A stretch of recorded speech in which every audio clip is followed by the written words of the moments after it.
This is going to be a conversation. Gus, unmute yourself. You're muted.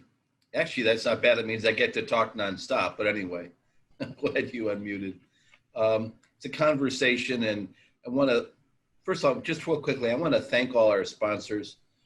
They've been flashed on the screen. They have been very generous, and this new reality of COVID, to be able to attract all the sponsors we did was wonderful. I also want to thank the attendees. We, at any given time, are in the 180, 120, 170 range, but we know that by tracking that well over 200 people at some time or another have checked in for sessions. So we appreciate that. And I want to thank your staff, Gus, for helping out on this, and you. Our pleasure. It's a great conference so far. If you could, we can't hear you. Can you speak up a little, or? I said, thank you, and it's our pleasure. It's been a great conference so far. So I'm going to do this because you knew that I would. We wrote this book, you and I, and here it is. And it's gotten great reviews from the mayor of Toledo and Alan Malik and Congressman Dan Kildee, as you know, and Frank Alexander, and from Ned Hill, professor at Ohio State, former dean. Shortly, Madison Shaheen from my staff will be posting online. She just put it in. All participants, she let people know where to get the book. If they buy it through Bell Publishing and not Amazon, the proceeds, more of the proceeds will come back to our organizations.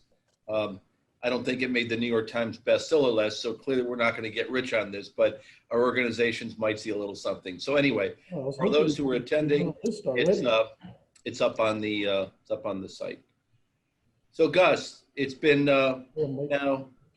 Gus, somehow you're still very, very muted. Is there any way your staff can get you? We're going to try, and I'm going to talk louder. Okay, you'll have to yell. I'm going to. Okay. Just like well, let's do see. with you. It's now been 11 years since the land bank has opened, and come on, Mike Schramm, get in there, help us. 11 years since the land bank opened, and 10 years and 3 months since Peter Uvagi's bill passed that allowed for land banks of 60,000 in population or greater. So we now have a lot of history, and I'll just say this, and I'm going to ask you a question. I am just so gratified as I listen to all these panelists and these panels, just how many around the state are saying, we're doing this because of the land bank, we've done this with our land bank. Habitat for Humanity, yesterday, you probably heard it, but the Habitat people said yesterday, both the statewide director, John Habit, and others, that land banks have changed the face of Habitats for Humanity in Ohio. And my only regret is that they can't change the face in every county because we're only in 60. But what about your relationship with Habitat? You work together virtually every day. Habitat is a key player for us. They have been one of our nonprofit agencies that we do what we call special projects with. But they're one of the main producers, Lutheran Metro Ministries, Habitat, the City Mission. But Habitat is by far the one that most deals with our properties, rehabs, and provides affordable housing because they do the whole turnkey thing. The financing and the raising the money through their philanthropy. So I don't know, we're probably over close to 60 homes now rehabbed with Habitat for Humanity. One of the points raised yesterday, we agreed to work on this collectively. One of the points raised by the statewide director is that we should find a way to solidify the relationship at the state level of the relationship between Habitat and land banks and possibly a financing arms like OFA or OCCH, that when we start talking about future funding rounds at OFA, they should start perhaps carving out a little something for all these lots we've made available and all these houses that we can potentially acquire, and really kind of formalize relationship between land banks and Habitat. As they said yesterday, they're doing a boom business because of organizations like yours. So we want to thank you for helping to run a great land bank. You want to talk a little bit about the book, Gus? You wrote some of the critical chapters. I wrote the fluff, folks who listen. I wrote the stuff that gets into the why we did it, but you really got into the nuts and bolts. Do you want to just talk a little bit about your participation in this? Because we both had a hand in it, obviously.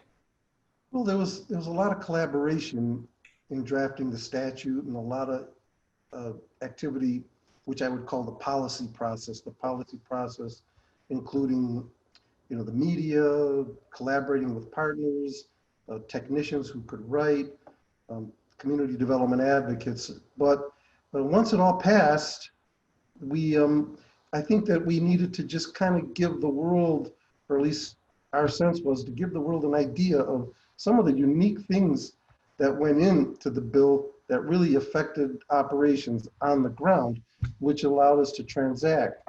So the policy was great, having a land bank was great, but I think this took the community development practice a notch up in terms of the ability to do three things: have an entity that could transact, number two, be able to get the product through reformed tax foreclosure, and ultimately have the funding to do it.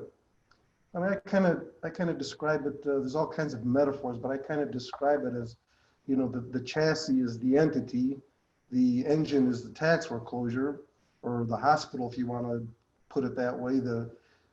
You have to be able to get the patient though, and that's tax foreclosure. You get the product and the cancer so that we can triage it, and then the gasoline is the funding, which has traditionally been the problem with land banks throughout the entire country. They sometimes either have just one, sometimes they can accomplish two of those things, but very few of them throughout the country have all three of them: the chassis, the engine, and the fuel. So it was a desire to put that in writing and to explain all that in greater detail so that not only we can sort of celebrate that here in Cuyahoga County and Ohio, but so that other states that are struggling with the same issues can take a look at it and say, well, if they could do it there, maybe we can do it in our state as well. Chapter 7, of course, you talk about the success of your land bank. So let me ask you this. You were there at the beginning. Obviously, you wrote the bill. You were there for the many, many trips that made to Columbus, many, many lobbying attempts to finally get the bill passed. What's your biggest surprise, right? Okay, you've been running it now since June of 2009. If you can think back, and just like you asked people to think and dream, and they came up with the Dorothy memo. Well, I'm going to ask you to do a retroactive look back. What surprises you the most? Did you have any idea that we'd be here today? Jim, what surprises me the most is how functional it all was. From the time that the bill passed and we opened up our doors, we were on pins and needles just waiting for something to go wrong.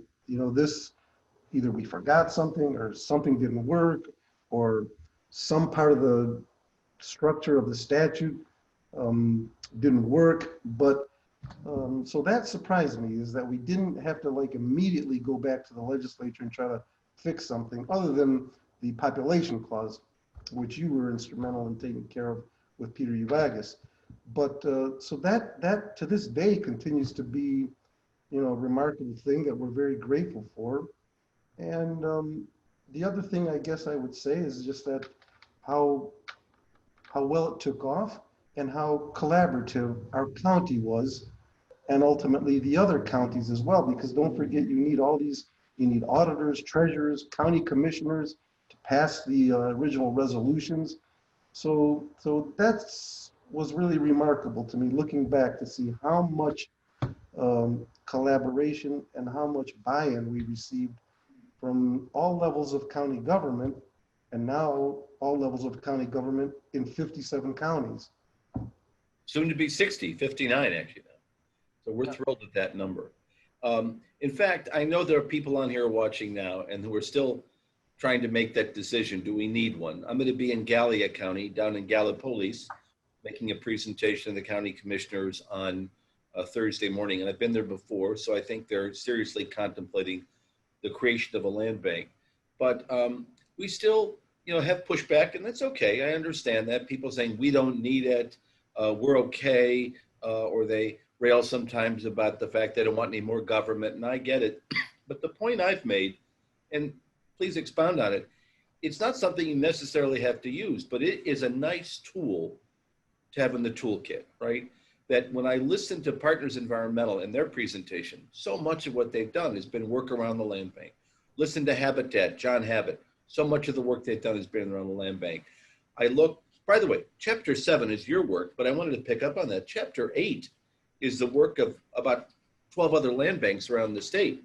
So it's not just the big land banks that have been doing it, it's the small land banks. And to the people who are listening and still contemplating the possibility of creating a land bank, I would just let them know that there's no rigid requirement that once they establish the tool, they have to start working immediately to foreclose or take vacant and abandoned properties. But I spoke to a land bank just recently, and they're undertaking a very simple task.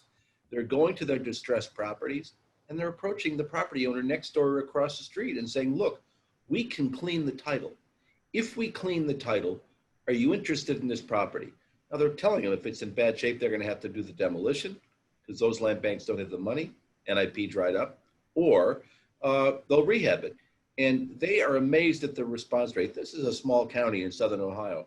They've already had like 12 takers who are saying, if you can clean up that title, that mess, we'll take it. And that's what I wanted you to talk about just briefly, the tool that you created when you wrote the bill to clean up the title. Is there any more powerful element of the bill you think than that? Well, I think when you're transacting in real property, particularly distressed property, clean title is king. If you don't have clean title, you're hobbling, and there's really nothing you can do about that. If you might make a little bit of progress, but without clean title, you really have nothing. And so the tax foreclosure has always been there to clean title, but we've sort of designed it in a way that we can not only clean the title, but now we can get access to the properties. As I like to say, we can get access to the patient so that we can cure the disease. And I was blown away when I was listening to, I think it was Tom Snyder from Lawrence, and then Rick Wasserman, and then a little bit later, Deb Floor in Youngstown. It's incredible the creativity that they are exercising in those counties. And to your point, the nice thing about Ohio's land banking laws is that they can be calibrated to do just that. You can either decide to go full steam ahead like the Cuyahoga Land Bank has done, or using virtually every enablement possible in the statute, or it could be calibrated to a county that doesn't have that level of need, or even if it does have the level of need, maybe politically, there's only a certain level to which the local government there is willing to exercise these enablements. So it's not like a cookie cutter thing where if you can't use one, or if you can't use this, you can't use them all. It's designed to be flexible in that way, to be respectful of the politics of every single county. And that's what's beauty about it. I remember originally, Jim, I think it was Trumbull County, or there was a county that, or maybe it was, well, anyway, I don't remember, but they needed to create a land bank so that they can take care of one property of 300 acres that was bedeviling that particular county for many, many decades. And they incorporated their land bank, they cleaned the title, they were able to hold it and then transfer it responsibly. And they incorporated just for that one property. So sometimes it's just that. As it turns out, that county now uses the land bank quite robustly.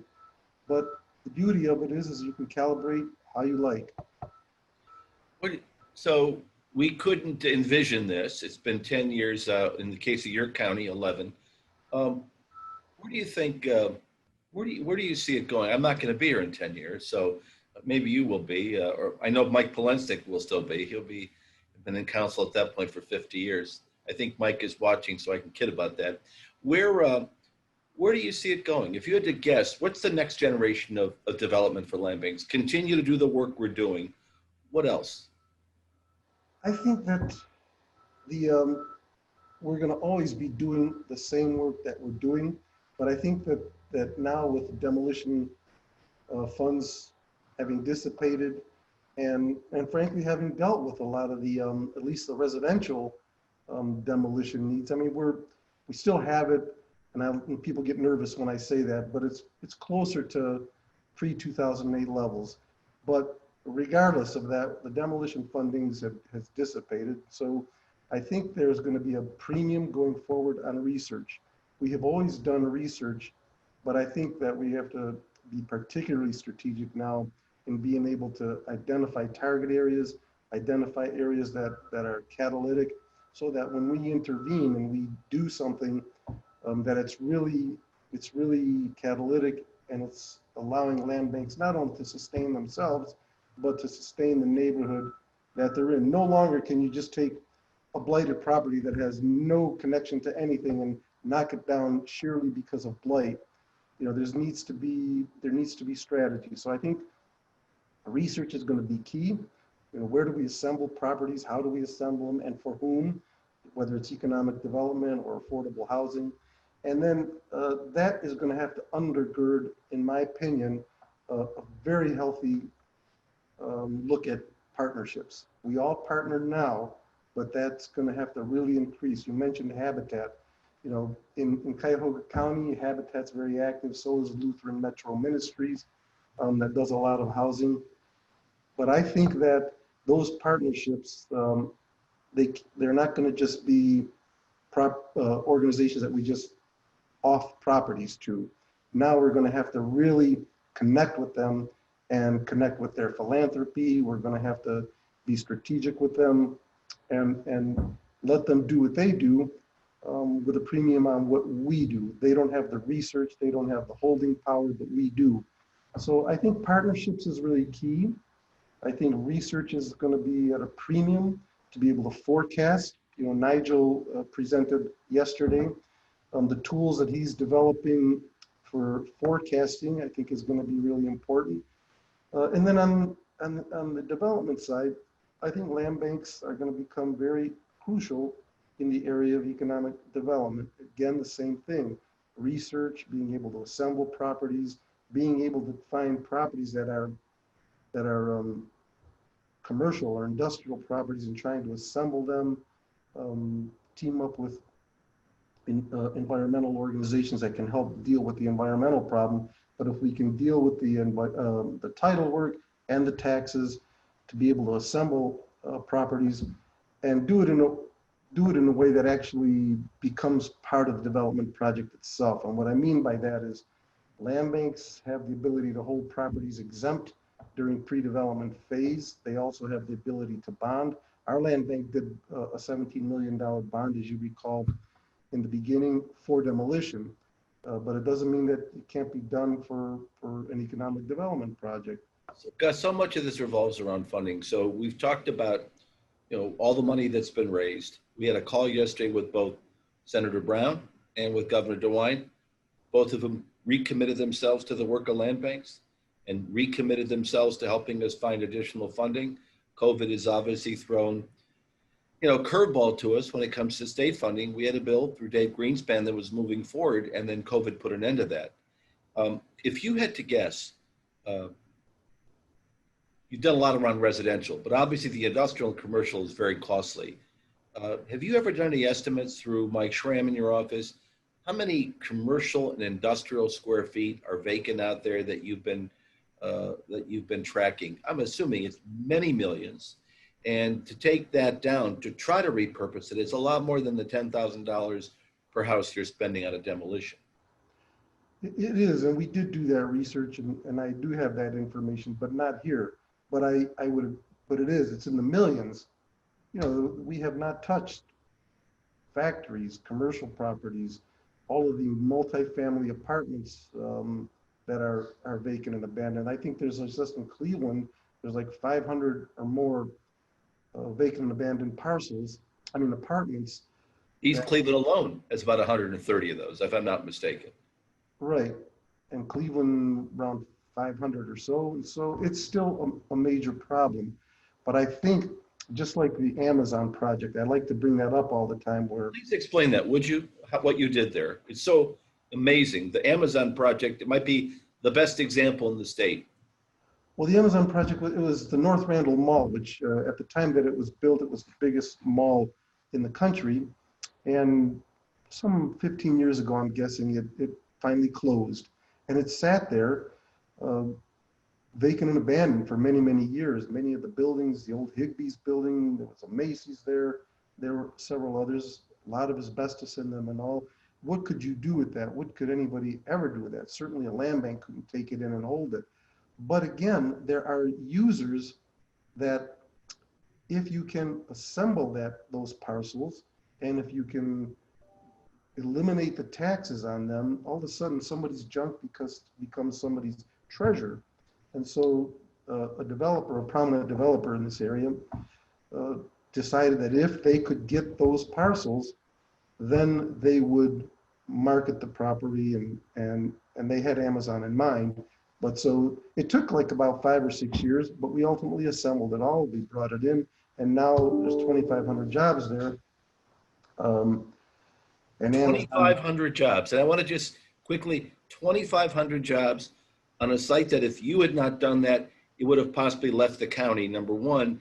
And some of the ripple effects include the mayor of an adjoining suburb, Mayor Blackwell, in Maple Heights, that said those jobs have served to help stabilize her inner ring suburb, because much of her residential housing stock now has a market, has buyers in the form of employees at Amazon. I just wanted to bring those them are up. all good wage positions there. I mean, they're not gonna, I mean, they're not like high level executive jobs, but they're also much better than minimum wage.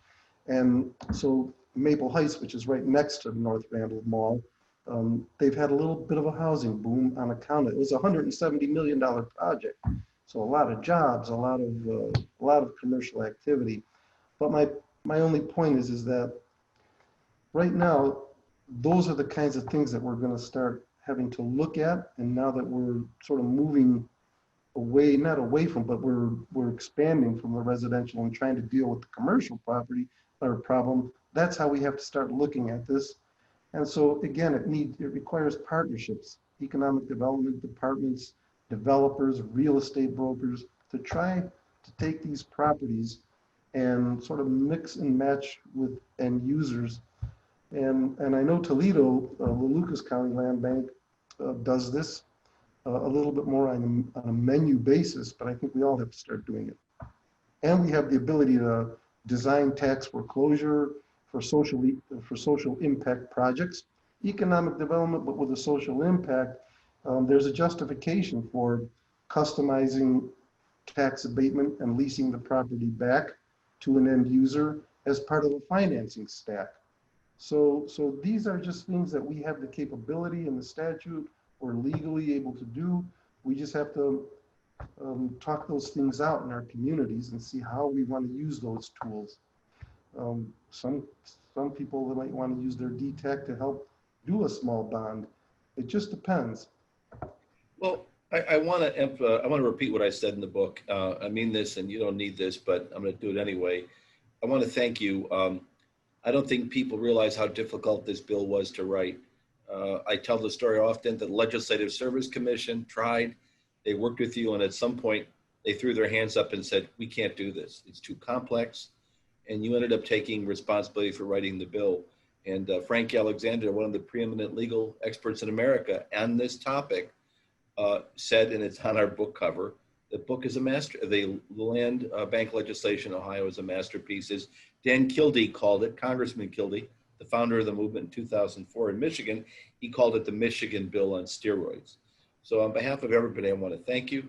And I know sometimes you probably feel like you're playing whack-a-mole because you think you wrote the perfect bill, and then when you're affecting literally 100 sections of the code, a little mole will pop up and you'll hit that, but that causes another mole to rear its head. So you've been doing a little bit of that over the last 10 years, but I think you're close. I think this wrap-up bill we have now is essential. I want to thank Senator Dolan for bringing it forward, and State Representative Patton.